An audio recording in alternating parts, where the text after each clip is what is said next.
Senhor Jesus, nesta manhã, Senhor, nós pedimos a Tua presença conosco, Senhor.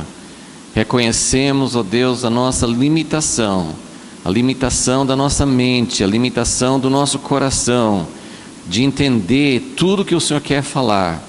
Quantas vezes nós aplicamos a Tua palavra para os outros e não para nós mesmos. Por isso, Senhor, nós pedimos, nesta manhã, ajuda-nos a aplicar a Tua palavra para nós mesmos, para que tenha efeito, para que mude a nossa maneira de pensar. Pedimos isso em nome de Jesus, amém. Ok, então nós estamos seguindo a história de Manassés. É uma história triste. Quando você vê uma coisa meio triste no sentido assim, são relatos de pessoas que não serviam a Deus. Não sei, na sua leitura bíblica, não sei como você lê a Bíblia, mas às vezes a gente tem uma tendência de passar meio por cima disso, né? Vamos passar para o próximo, né? E eu confesso que eu estou com vontade de correr aqui com Manassés para a gente chegar no próximo capítulo, que é um capítulo bem melhor, que é Josias, né? Mas a gente não pode fazer isso, a gente tem que realmente analisar quantas passagens na Bíblia, se for olhar assim, os profetas, essa parte grande do Velho Testamento, né? Isaías, Jeremias, Ezequiel e todos os profetas menores, a maior parte eles têm passagens maravilhosas, promessas, mas uma grande parte do conteúdo profético é coisa negativa, né? E assim como as pessoas às vezes falam assim, tem várias partes da Bíblia que são difíceis de ler, né? Por exemplo, nomes, genealogias. Outra parte assim, né, que as pessoas às vezes reclamam assim, né? Falam assim, é difícil ler isso aqui. São Êxodo, Levítico, né? Aquelas partes que falam muito assim de medidas do tabernáculo. Parece que não tem nada a ver com a gente, né? Então, mas a gente precisa aprender que todas essas coisas têm uma relevância muito grande. Vamos abrir em 2 Reis, onde a gente estava seguindo até agora. Hoje nós vamos passar para 2 Crônicas, mas em 2 Reis 21, só quero lembrar mais ou menos o ponto onde nós terminamos domingo passado, para seguir hoje. Tanto em Reis como em Crônicas, nós não temos um relato muito detalhado sobre o que aconteceu no tempo de Manassés. Nós temos a maior parte, né, dos dois relatos, né, metade do capítulo ou mais, é uma lista de tudo que Manassés fez de errado. A gente já olhou essa lista, está no esboço também. Mas em Reis, por isso que a gente tem dois relatos, né? Tem Reis e tem Crônicas. Tem coisas que são iguaizinhas, você lê em um, lê no outro, é a mesma coisa, mas tem outras coisas que são diferentes. Então, em 2 Reis 21, essa passagem que a gente leu e comentou domingo passado, fala assim no versículo 10, 21:10: diz o Senhor por intermédio de seus servos, os profetas. Então nós vimos inclusive que dos profetas que a gente tem o livro deles na Bíblia, parece que nenhum deles profetizou durante o tempo de Manassés, que é uma coisa interessante, que Manassés governou durante 55 anos.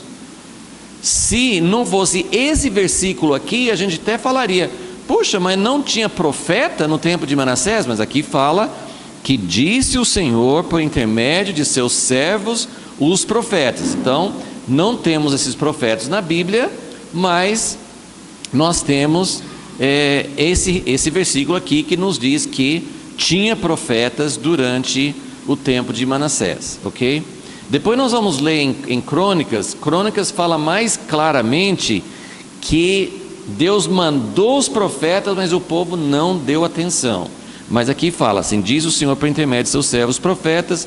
Eu não vou ler tudo de novo, porque a gente já comentou isso no domingo passado, mas eu queria só colocar aqui no versículo 15, no finalzinho dessa mensagem profética, Deus mandou os profetas falarem assim.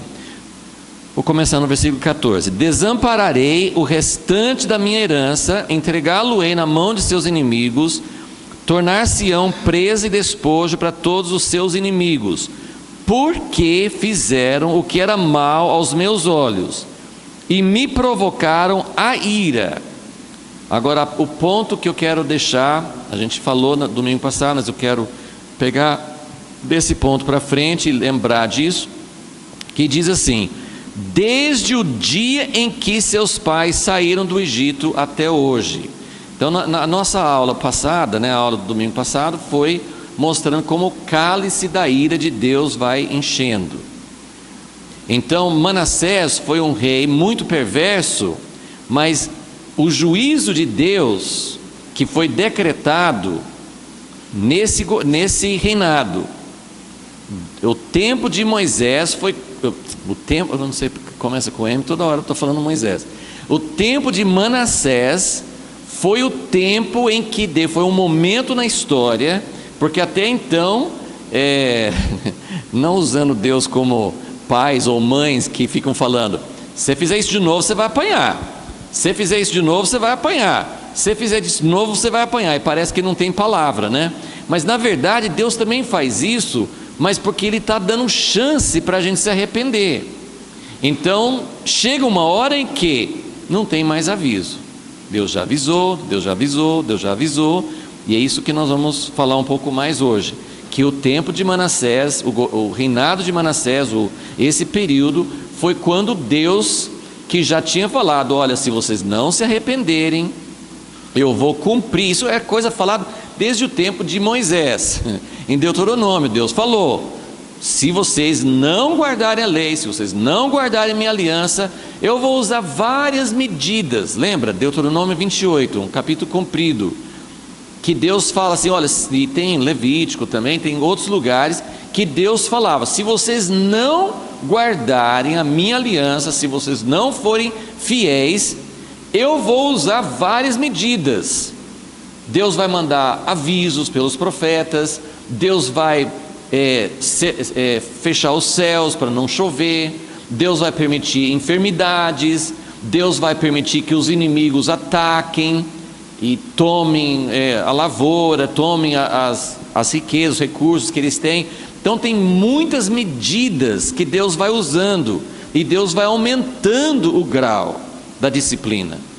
Mas o grau máximo que Deus falou assim: olha, se de tudo vocês não me ouvirem, se vocês não se arrependerem, vai chegar um momento em que eu não vou esperar mais e vou tirar vocês, vou mandar uma outra nação que vai levar vocês como cativos para uma outra terra.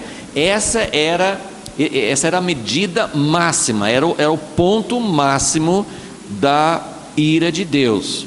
E foi nesse reinado de Manassés, ainda é por isso que eu estou deixando isso aqui na lousa, porque aqui vocês têm mais ou menos uma ideia assim do contexto, né? Nós já estudamos Ezequias, né, o pai de Manassés, aí vem Manassés e o filho dele, coloquei na mesma linha, porque ele reinou 2 anos e foi muito rápido, e foi mais ou menos uma continuação. Então tem Manassés e Amon, 55 anos aqui, mais 2 aqui, são 57 anos de afastamento de Deus, né?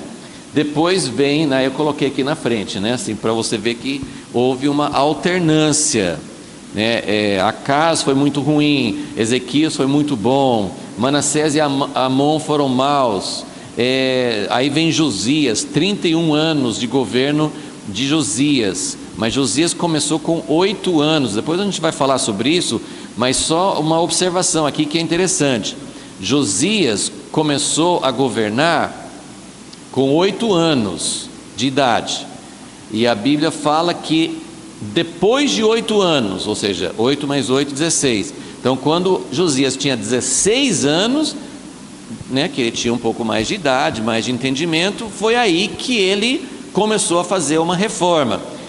Isso significa que são, na verdade, 55 anos de Manassés.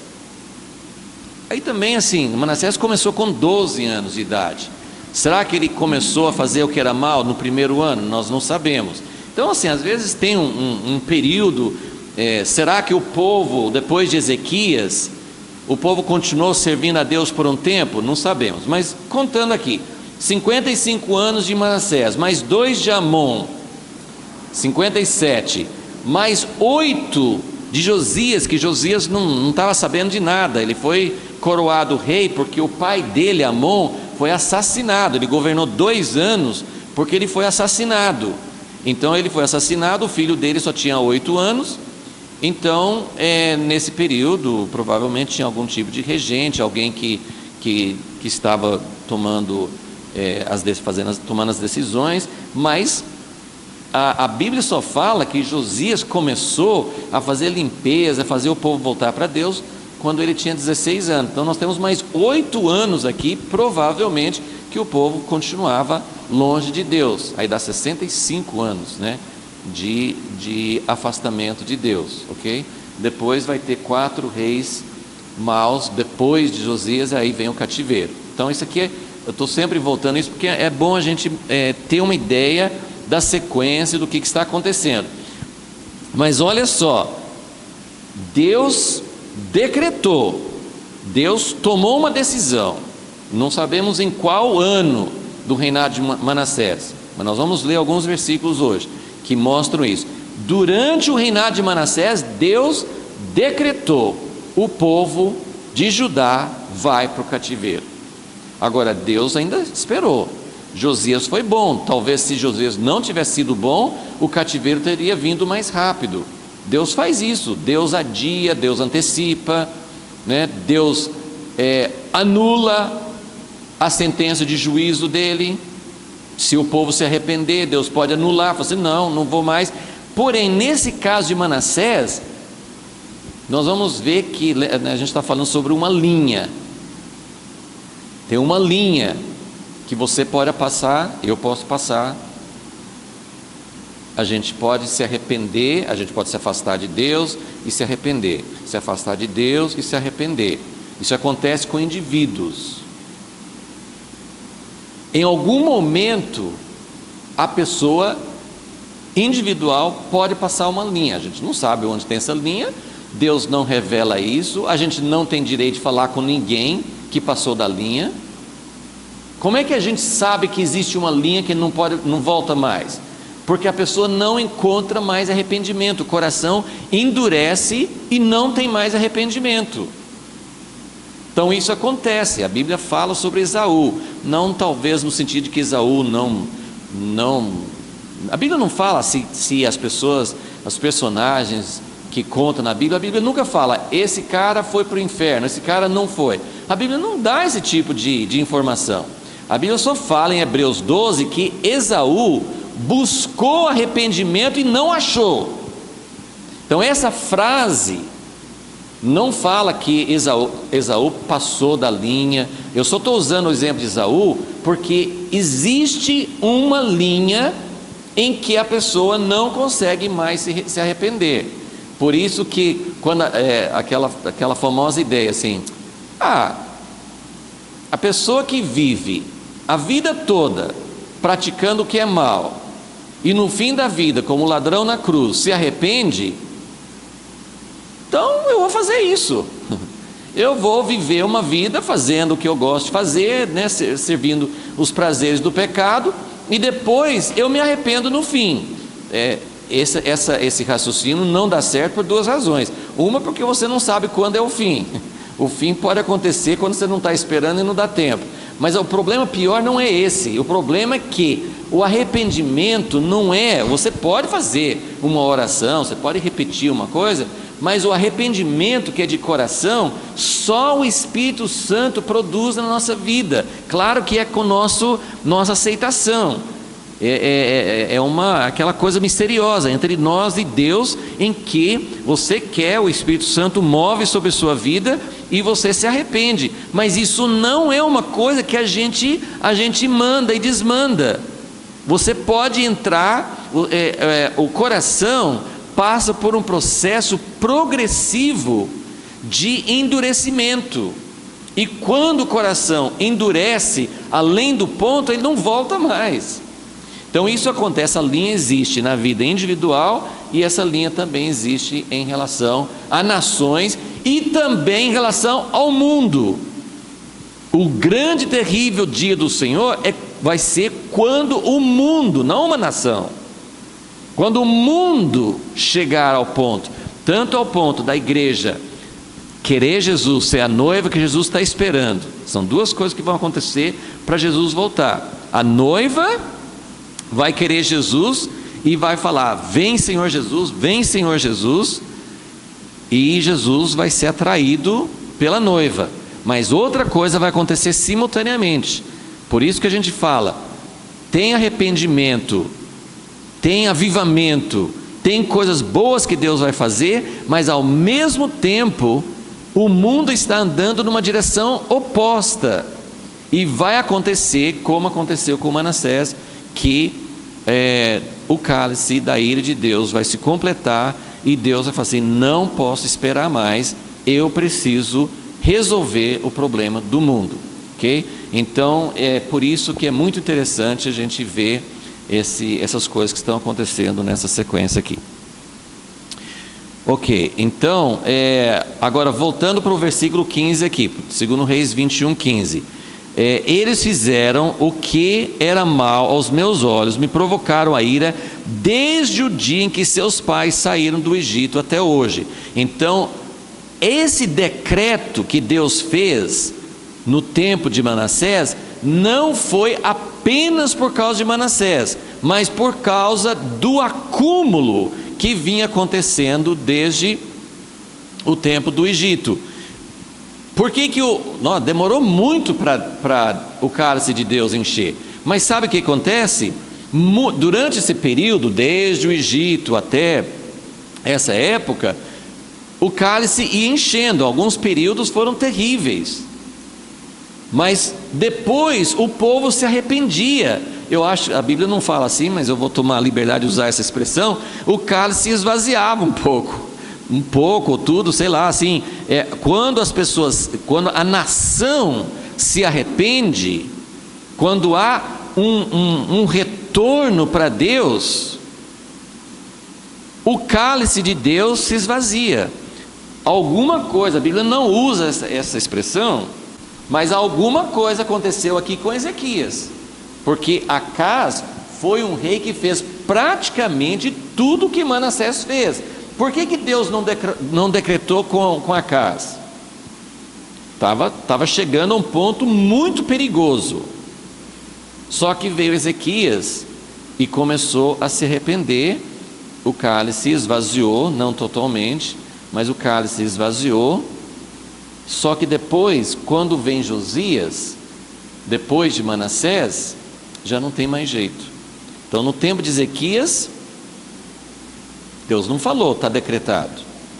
Mas no tempo de Manassés, Deus decretou, e depois, mesmo com Josias, não voltou mais. Ok? Bom, nós vamos voltar a isso, mas antes de, assim, esse tema é algo muito misterioso. Eu não tenho, ninguém tem esse conhecimento. Por que enche o cálice de Deus? A gente tem discutido nas últimas aulas alguns pecados, algumas coisas que levam o cálice de Deus a se encher, né? Se vocês, só recapitulando, né, para quem não estava aqui, nós falamos sobre sacrificar filhos, falamos sobre contaminar a casa de Deus, que é uma coisa você contaminar a terra, você viver em pecado fora da casa de Deus. Hoje Deus não tem uma casa física, mas é uma coisa você praticar o que Deus abomina na sua vida fora, mas é outra coisa quando a aceitação dessa prática, a tolerância do pecado. Manassés fez altares a deuses estranhos dentro da casa de Deus. Então isso se refere a aceitar e até proclamar. E eu não sou juiz disso, eu dou alguns exemplos, né? O divórcio, a Bíblia fala que divórcio, estou dando alguns exemplos só para a gente entender como é que isso funciona. O divórcio, Malaquias é muito claro, assim, Deus odeia o divórcio. E outra vez, assim, é sempre importante, todas as vezes eu faço essa menção, porque eu não quero que ninguém pegue isso como uma coisa isolada.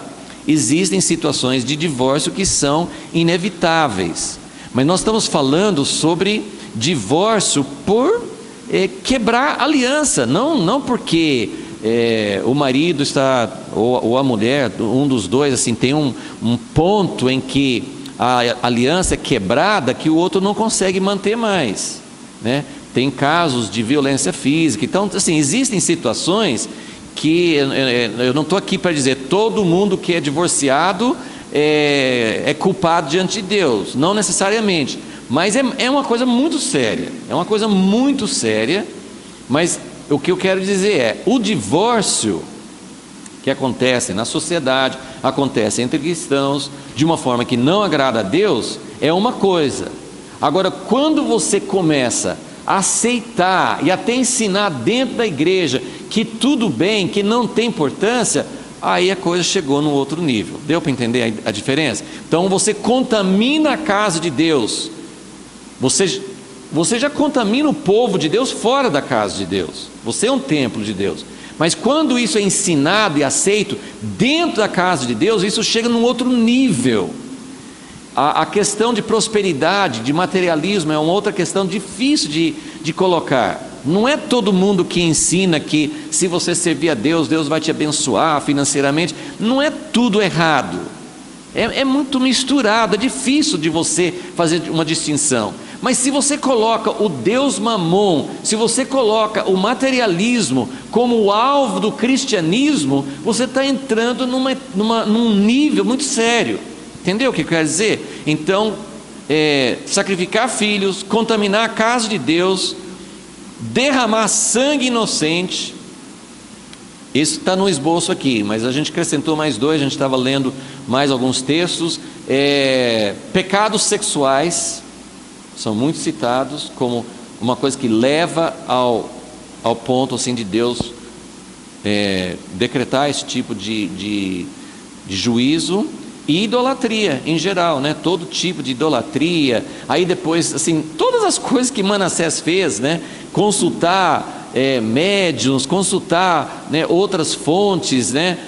Como Saul fez. Então são várias coisas que levam o cálice de Deus a se encher, ok?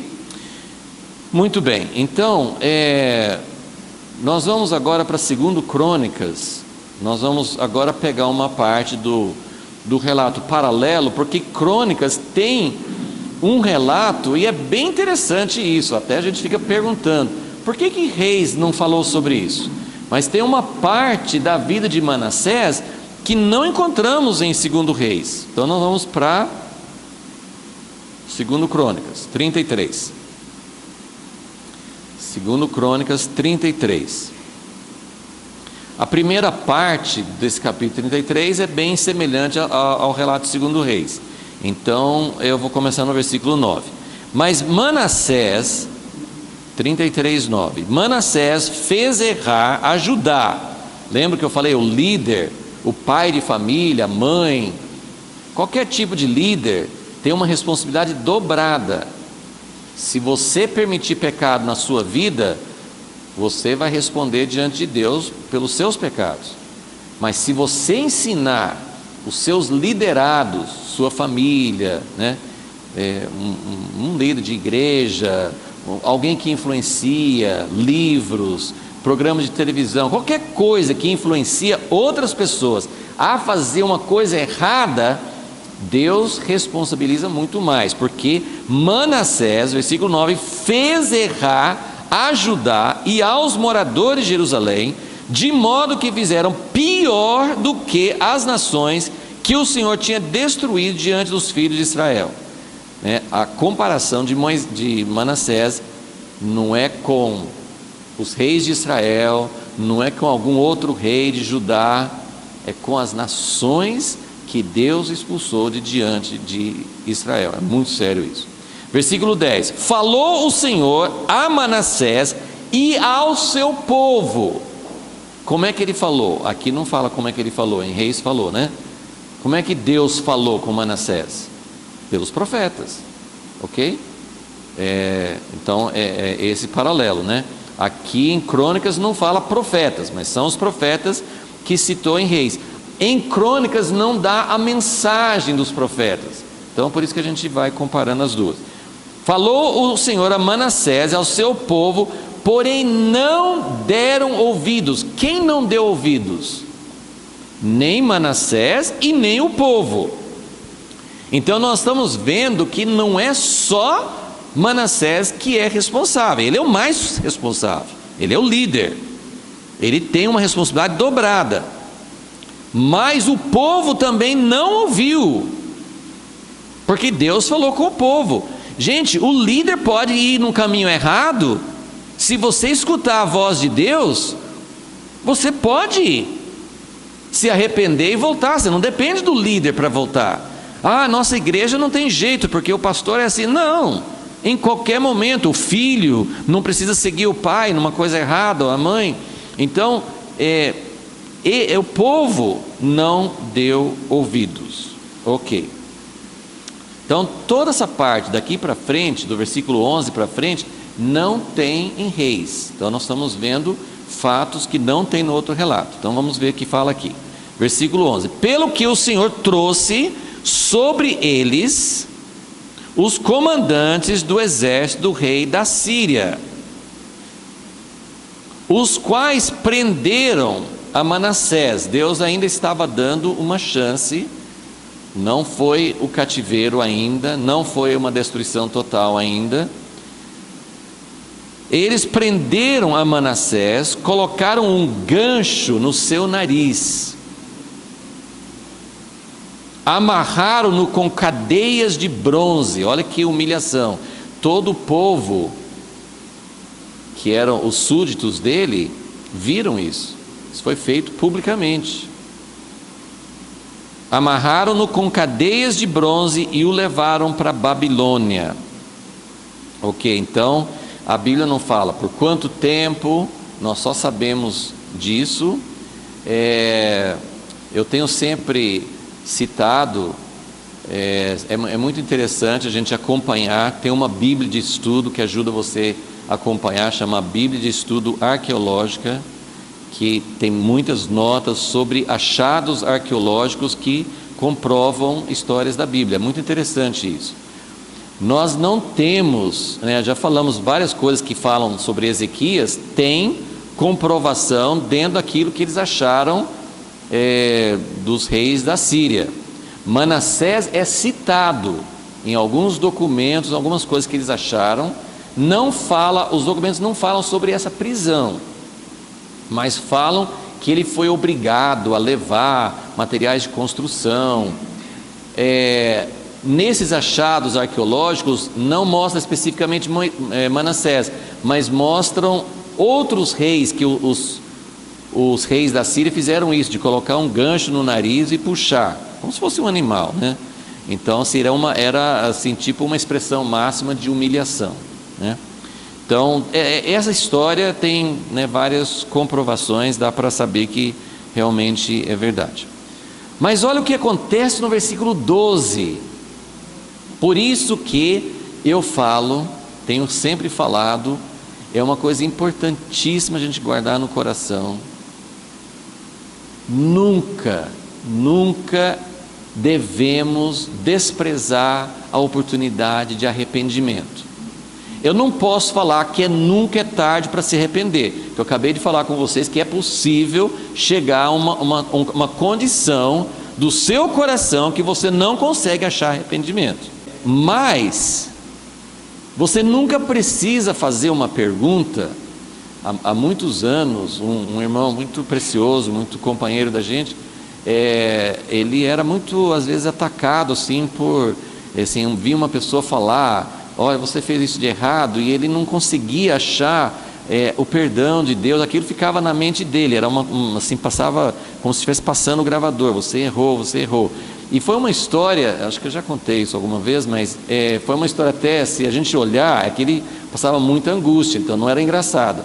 Mas a história em si foi meio engraçada, porque a origem dessa angústia mental foi uma brincadeira que alguém estava falando assim, eu não sei, eu não vou lembrar os termos, mas numa brincadeira, alguém falou assim, eu estou profetizando, ou não sei se usou a palavra profecia, mas era tudo brincadeira.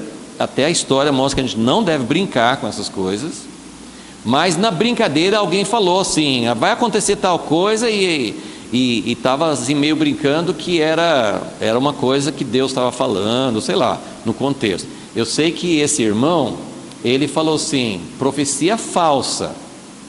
Ok, está numa brincadeira, a pessoa está falando que alguma coisa vai acontecer, e o outro fala assim, profecia falsa. Só que o outro brincou com uma coisa que nunca se deve brincar, que é tudo brincadeira. Falou assim, um falou assim, profecia falsa, e o outro falou, cuidado com a blasfêmia contra o Espírito Santo. Gente, isso você não pode brincar com isso. Isso não é coisa de se brincar, nada dessas coisas, né? Você não pode brincar que você está profetizando, você não pode brincar que, sei lá, isso é uma profecia falsa, sabe? A gente tem que tomar cuidado com essas coisas, que são coisas que a gente não deve brincar. Mas qual o resultado? Gente, por anos, meses e anos, às vezes voltava assim, ele falava assim, será que eu cometi um pecado imperdoável? E eu ficava pensando, como que eu vou ajudá-lo a entender? Eu falava, gente, isso foi uma brincadeira, isso não foi uma profecia. Se você falou que é profecia falsa, assim, eu tentei mostrar que não era uma coisa. E aquilo voltava, era uma tática de Satanás para colocar esse irmão debaixo de uma condenação, dele não conseguir orar e pensar.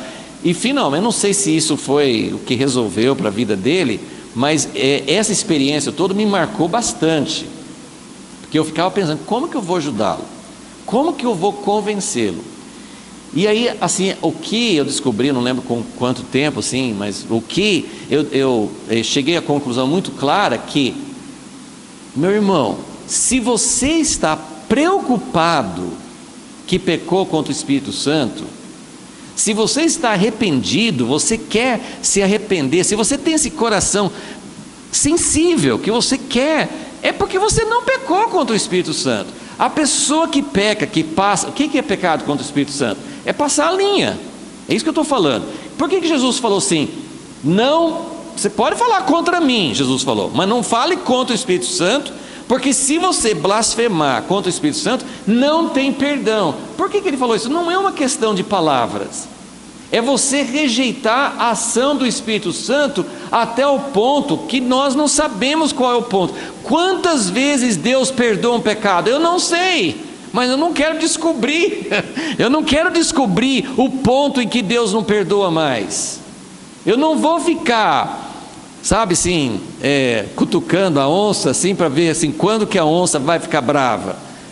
Um cachorro, né? Assim, um cachorro que, né? Assim, esse cachorro, né? Você pode mexer e tal, mas chega uma hora você cutucar o cachorro, ele vai ficar bravo e a defesa dele é morder. Então eu não quero descobrir quando que Deus vai falar não vou aceitar mais.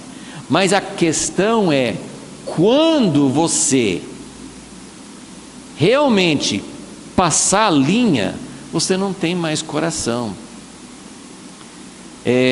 Tem uma descrição disso no livro de Apocalipse, que fala de uma praga que Deus mandou sobre as pessoas, que Deus vai mandar, uma profecia, né? Mas Apocalipse, acho que é capítulo 6, ele descreve Deus enviando, ou capítulo 9 também, descreve Deus mandando pragas, juízos sobre as pessoas que não amam a Deus, que estão pecando contra Deus, e as pessoas estão sendo vítimas dessas pragas, vítimas desses juízos, e eles amaldiçoam a Deus, eles não se arrependem. Essa é uma descrição de pessoas que passaram a linha.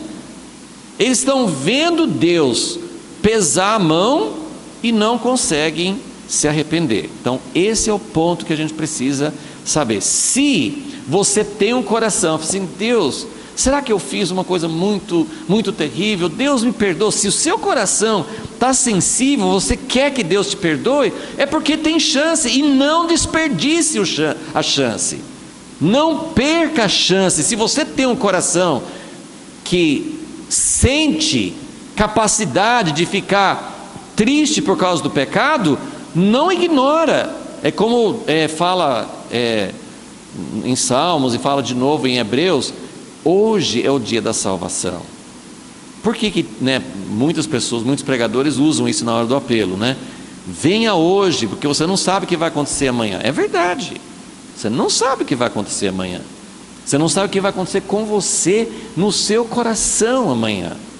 Então, se você tem uma chance, faça o que Manassés fez. Ok, então o versículo 12 é uma das histórias mais impressionantes em toda a Bíblia. Manassés é o pior rei. Ele chega ao ponto de Deus decretar juízo sobre Judá. Mas esse cara, esse homem que fez toda aquela lista de pecados, fez todas aquelas coisas, ele achou um lugar de arrependimento. Gente, isso é incalculável, isso é incrível. Isso é uma coisa que a gente devia, versículos 12 e 13. Se você gosta de como é que fala? Não só sublinhar, tem aquelas canetas, né, que marca texto, assim, esse texto ele tem que saltar da página da sua Bíblia, porque isso aqui é impressionante. É impressionante Manassés ter conseguido se arrepender. É impressionante Deus ter perdoado. Então, esse texto, essa história é fantástico. A gente precisa realmente prestar atenção. E são só 2 versículos, quer dizer, depois continua falando o que ele fez como resultado. Então dá sequência. Mas olha só, em sua angústia, ele suplicou ao Senhor seu Deus. Essa palavra suplicar, acho que na NVI fala assim: ele buscou favor. E é uma expressão que usa em vários outros lugares. Até Moisés, quando Moisés suplicou o favor de Deus, para Deus não julgar o povo de Israel. Então ele suplicou o favor, ele não quis só uma coisa mais ou menos. Manassés, tudo bem, né? Você também talvez ficaria bem arrependido se você colocasse um gancho no seu nariz, colocasse você numa prisão, assim, foi uma medida drástica. Mas vocês estão começando a entender por que Deus às vezes usa medidas graves conosco? Por que Deus permite algumas coisas? Deus, por que você está fazendo isso? Porque Deus quer um resultado. Nem todo mundo reage como Manassés reagiu. Nem todo mundo fez isso. Eu não tenho tempo para ler. Se vocês só anotarem aí, deixa eu ver, acho que eu coloquei o versículo aqui. Em 2 Crônicas 28, 22, só para comparar. Olha aqui, Manassés foi muito ruim. E o avô dele também. Em 2 Crônicas 28, 22, a história mostra que Deus também pesou a mão sobre Acaz. Só que esse versículo é bem interessante, porque fala: na angústia do rei Acaz, ele não buscou ao Senhor, ele foi sacrificando a outros deuses. Então não é todo mundo que busca a Deus mesmo na angústia. As pessoas lembram de Deus, é outra coisa, né? Quando você está doente, você lembra de Deus. Quando você perde o emprego, você lembra de Deus. Mas lembrar de Deus não é o que nós estamos falando aqui. Olha aqui que ele fez. Em sua angústia, ele suplicou. Essa palavra, suplicar, buscar o favor de Deus, significa que ele buscou com intensidade. Isso não foi uma coisa morna, não foi uma coisa superficial. Ele buscou a Deus de verdade. Mas tem uma outra palavra nesse versículo aqui. Qual é? Ele se humilhou. Essa é uma palavra chave. Todo mundo sabe aquele versículo do rei Salomão, né? 2 Crônicas 7,14. Se o meu povo se chama pelo meu nome, primeira coisa, por que quando você atravessa a linha, você não consegue se arrepender? Porque você não consegue se humilhar. aquela cena, depois se você lê em Apocalipse, aquela cena de Deus mandando pragas, coisas que as pessoas eram assim, sofriam, era sofrimento agudo, e eles amaldiçoavam a Deus. Eles não se humilhavam, eles não diziam: Deus, nós abandonamos o Senhor tem razão de pesar a mão sobre mim. Manassés estava dizendo isso, ele se humilhou muito, a Bíblia diz, se humilhou muito perante o Deus de seus pais. Então, essa palavra é usada várias vezes nesse contexto. Teve um momento que o pai dele, Ezequias, começou a se exaltar. Isso está também, se vocês quiserem anotar, que eu não posso ler todos esses textos, né? Mas segundo Crônicas, não, aqui acho que não fala, acho que eu não anotei, mas 32, 26, o capítulo anterior, né? 32, 26. Ezequias, que era um rei bom, mas ele cometeu alguns erros graves, mas ele se humilhou diante de Deus. Então, várias vezes, né? Depois Amon, o filho de Manassés, vai falar mais no final desse capítulo que ele não se humilhou. Então, isso é o ponto principal. Qual é a atitude do nosso coração diante de Deus? Quando nós nos tornamos cristãos, quando nós seguimos os caminhos de Deus, tem uma tentação muito grande de se exaltar, de achar que não, eu estou fazendo tudo certo, eu não reconheço que Deus poderia ter uma razão para tratar comigo duramente, para me disciplinar. Então, o bom exemplo de humilhar é Davi, né? Davi teve que sair de Jerusalém, foi humilhado, né, naquela história lá de Absalão, e ele falou assim, aí veio aquele homem Simei de Benjamim, enquanto Davi estava, uma descrição muito vívida na Bíblia, né? Então, Davi está saindo de Jerusalém até por conta dele, né? O Absalão não tinha atacado Jerusalém, né? Mas ele falou assim: se eu ficar aqui, muita gente inocente vai morrer, então eu vou sair antes para que o povo, né, não seja vítima disso. Então ele sai, aí os sacerdotes trazem a arca, falam assim: não, leva a arca de volta, se Deus se agradar de mim, ele me traz de volta, mas eu não quero que a arca também sofra. Aí vem um tal de Simei, lá do outro lado, assim, de longe, e começa a jogar pedra e amaldiçoar, e ele é um cara sozinho, e aqueles guarda-costas, né, de Davi, né, Joabe, os irmãos dele, falam assim: o senhor vai deixar esse homem ficar te amaldiçoando? Nós estamos na minoria, porque tem uma grande insurreição contra ele, né, mas esse cara está sozinho, dá uma palavra que a gente vai lá e arranca a cabeça dele, né? Davi falou assim: não, quem sabe o Senhor mandou. O Senhor mandou? Deus mandou alguém me amaldiçoar? Deus não faria isso. Mas Deus não manda amaldiçoar, mas Deus permite, como ele fez com Jó. Então Davi era um homem humilde. Ele falou assim: eu não vou me apegar ao poder, eu não vou tomar vingança nas minhas próprias mãos, e eu vou aceitar. Isso é humildade. Eu vou aceitar as disciplinas de Deus. Não significa que você tem que aceitar ficar com problemas financeiros, não ter dinheiro, aceitar uma enfermidade, mas significa que você está pronto para que Deus trate com você, ensine você o que Ele quer em cada situação. Então, a humilhação é uma atitude de coração muito importante. Então ele se humilhou muito perante o Deus de seus pais. Versículo 13: e Manassés, né, lhe fez oração.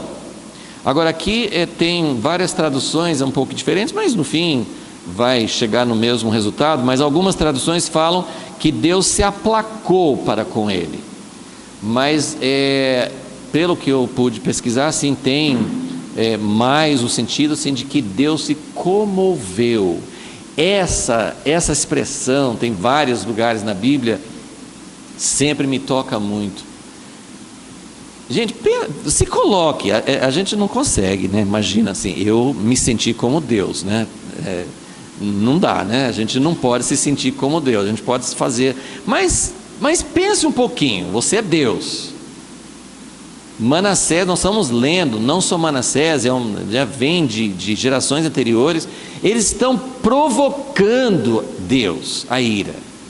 Eles estão fazendo coisas assim muito conscientes, não é uma tentaçãozinha que a pessoa escorrega e cai, são coisas conscientes, estão fazendo tudo que Deus mandou não fazer. Manassés é muito responsável por isso. E ele chega, porque ele está na angústia, e na prisão, ele chora umas lágrimazinhas, e eu vou ficar comovido com ele? Gente, pensa de pessoas que você conhece, que aprontam, e depois se arrependem, mas você não quer perdoar. Pensa um pouquinho. Deus se comoveu por causa de Manassés. Gente, isso é o Deus. Quando você fala assim que Deus julga, que Deus tem justiça, mas você tem que lembrar que Deus está só esperando. Eu não posso, tem dois grandes exemplos no Velho Testamento, que eu já citei várias vezes aqui. O primeiro exército, foram os dois piores reis de Israel, Acabe e Manassés. Você quer o que mais, né? Acabe, também, se você quiser anotar, está em 1 Reis 21, 27.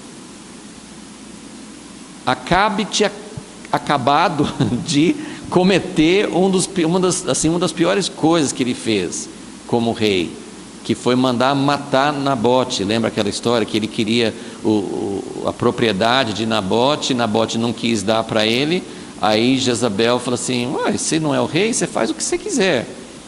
E aí a própria Jezabel se encarregou de trazer acusações contra Nabote, e eles apedrejaram Nabote e mataram. O que Nabote fez? Ele só não quis ceder a propriedade, a herança. Ele falou assim: essa propriedade é a propriedade dos meus ancestrais, eu não quero dar isso aqui. Então ele tinha acabado de fazer isso, e Elias encontrou com ele e falou assim: Deus está vendo o que você fez, e o sangue seu vai ser derramado aqui. E aí depois disso, não é que Acabe fica humildezinho, se veste de pano de saco e chora umas lágrimas diante de Deus, e Deus chama o amigo dele, Elias, e fala assim: Elias, você está vendo Acabe? E Elias fala assim: não estou vendo Acabe, não estou no palácio de Acabe. É uma coisa até meio engraçada assim, porque né, Deus fala com Elias: você está vendo Acabe? Não estou vendo Acabe. Pois é, ele está se arrependendo.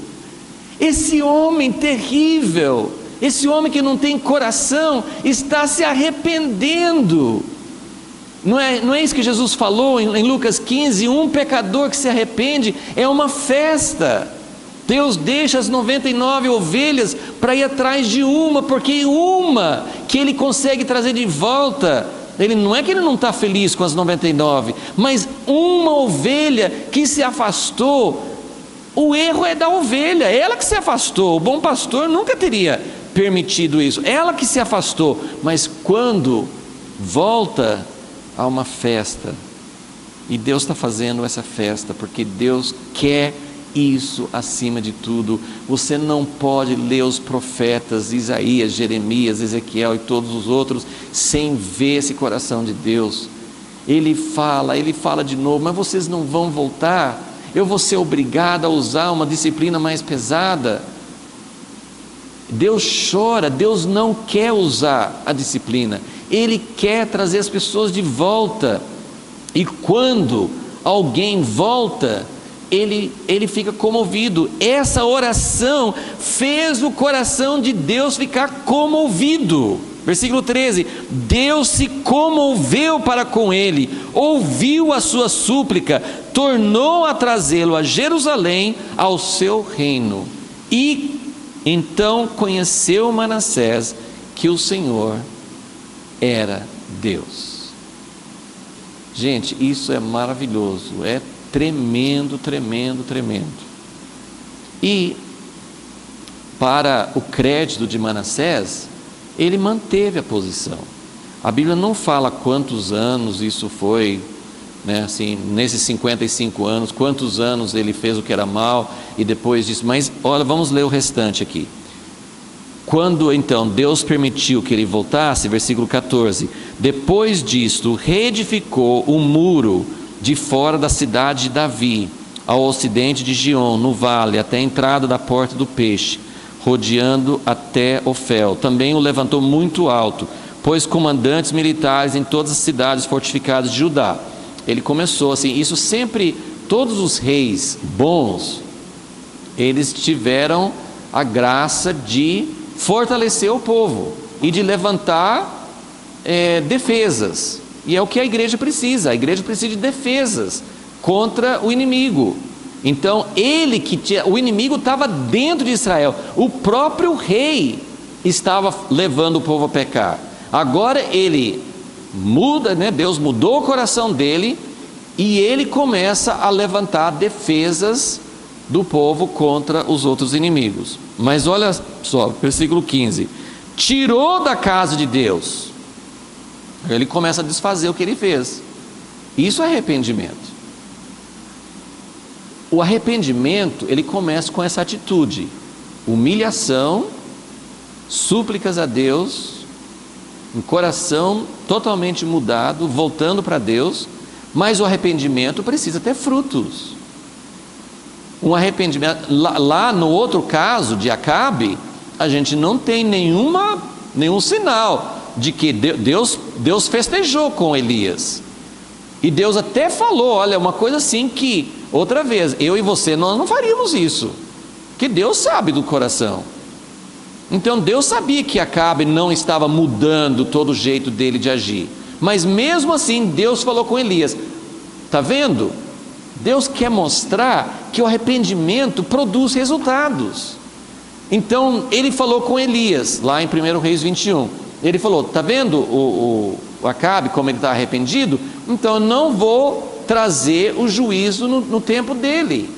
Deus adiou o juízo por causa de eu diria, um pequenininho arrependimento, porque a gente não tem nenhum registro depois disso de uma mudança de comportamento da parte de Acabe. Então, né, ele se humilhou, mas não trouxe mudança. Agora Manassés, ele mudou, ele começou a desfazer as coisas que ele tinha feito.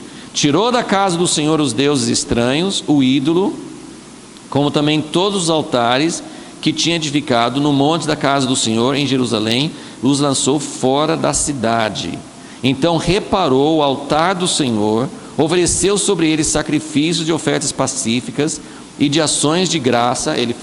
Isso aqui é sacrifício de gratidão, né? De Deus ter trazido de volta. Ordenou a Judá que servisse ao Senhor Deus de Israel. Contudo o povo ainda sacrificava nos altos, mas somente ao Senhor seu Deus. E aí versículo 18 vai dar mais ou menos o fechamento. Quanto ao restante dos atos de Manassés e a sua oração, normalmente quando fala assim no fim, assim, então o rei, todos os atos, as coisas que a gente não mencionou, mas isso aqui foi tão importante que nesse relatório final ainda falou da oração dele de novo. Quanto ao restante dos atos de Manassés, a sua oração ao seu Deus, as palavras que os videntes ou os profetas lhe falaram no nome do Senhor, Deus de Israel, estão nos anais dos reis de Israel. Um dia acho que Deus vai recuperar esses anais, né? Que a gente não tem todas essas outras fontes, né?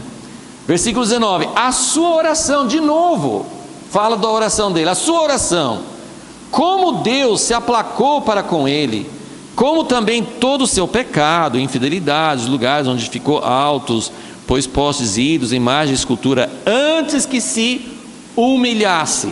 Então, esse foi o divisor de águas na vida dele. Então, quando está falando assim, o resumo da vida de Manassés, tem todas as coisas que ele fez, a oração, mas também tem todas as coisas que ele praticou de mal, mas toda a maldade dele foi quando? Antes que ele se humilhasse. Então, realmente, dali para frente, mudou. Antes que se humilhasse, tudo está escrito nas crônicas dos videntes. Descansou Manassés com seus pais e foi sepultado em sua casa. Isso aqui é significativo. Ele não foi sepultado junto com os outros reis de honra. Então, apesar do arrependimento dele, ele não ganhou um lugar de honra. Foi sepultado em sua casa. Amon, seu filho, reinou em seu lugar. Outra coisa que ele não conseguiu fazer, e esse é o ponto, a gente vai tratar sobre isso mais na próxima aula. Mas, lembra, acho que na aula passada, eu falei, tem naquele livro Paternidade, de Derek Prince, que ele fala de Ló, que escolheu ir para Sodoma, levou a família dele para Sodoma, mas quando Deus chamou Ló para fora, ele não conseguiu salvar toda a sua família. A própria esposa ficou pelo caminho, os genros, se ele tinha alguns outros filhos, né, ele saiu com 2 filhas.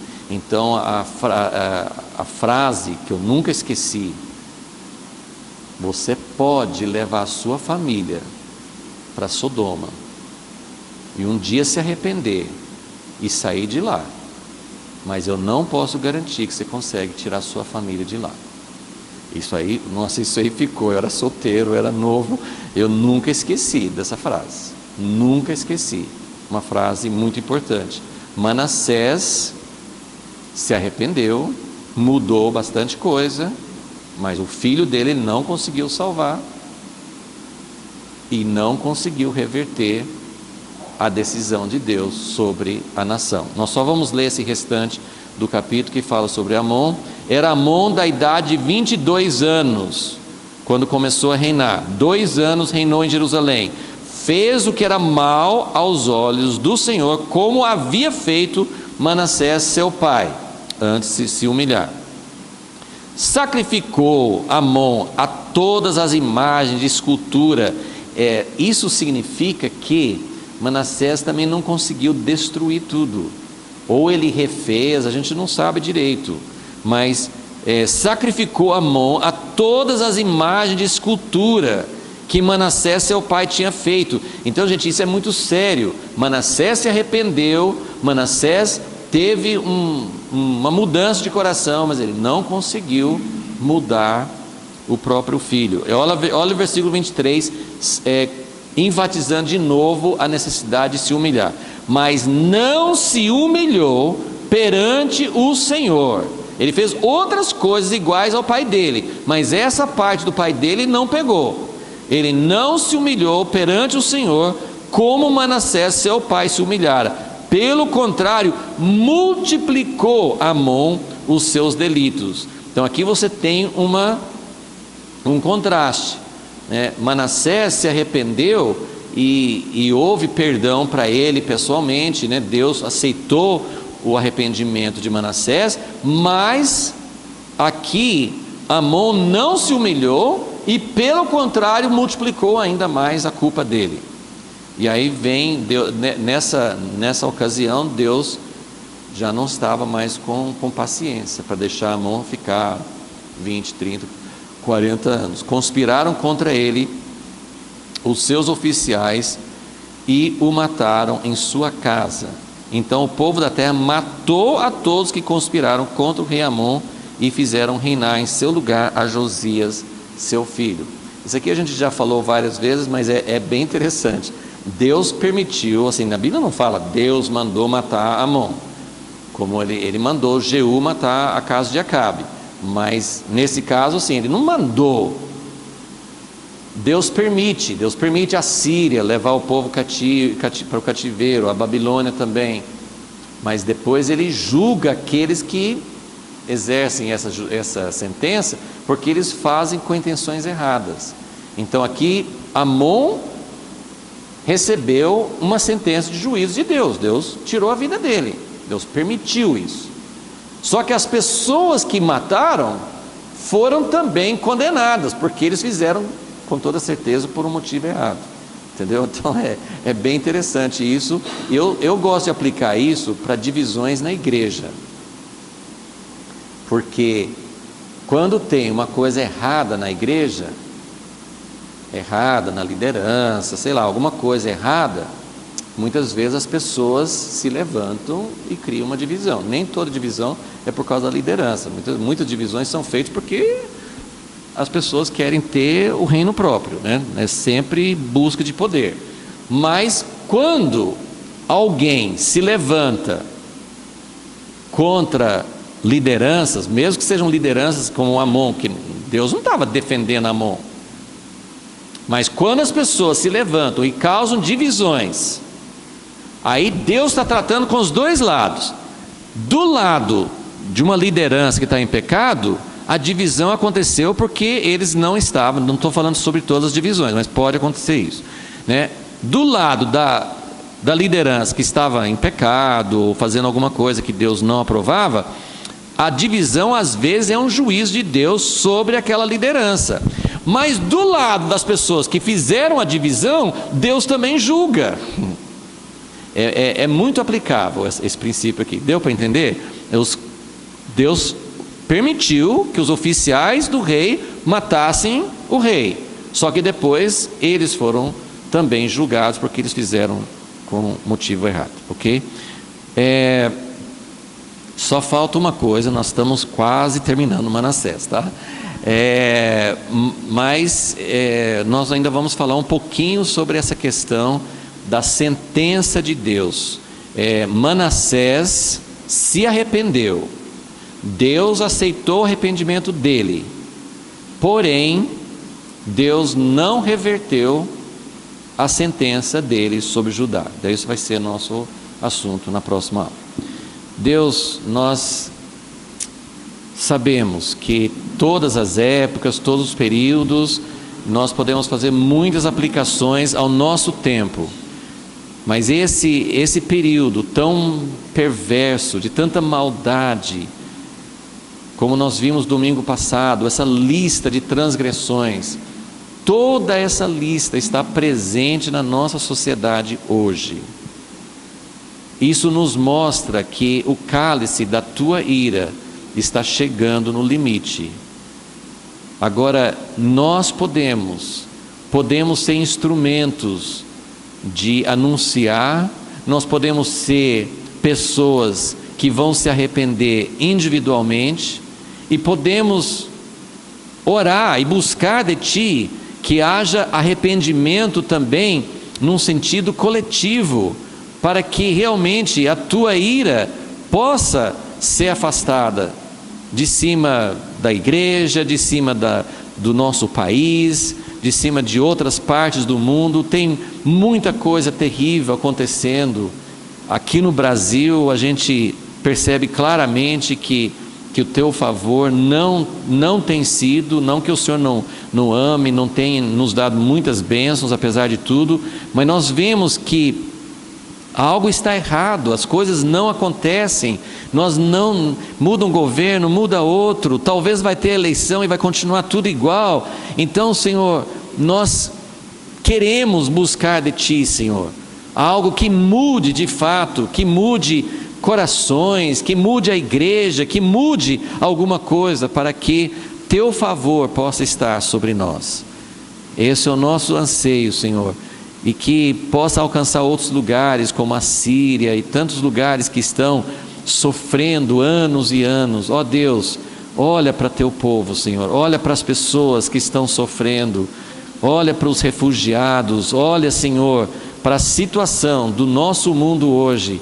E apesar de todos os pecados que estão enchendo cada vez mais o cálice, o Senhor prometeu também avivamentos, o Senhor prometeu grandes visitações para o teu povo nos últimos dias, e nós queremos que o Senhor salve, que o Senhor alcance, que muitas pessoas como Manassés possam comover o teu coração, a partir de nós mesmos, que nós possamos comover o teu coração com arrependimento, com limpeza, deixando as coisas que não agradam ao Senhor. Pedimos isso, Senhor, para nós e para toda a tua igreja, em nome de Jesus. Amém.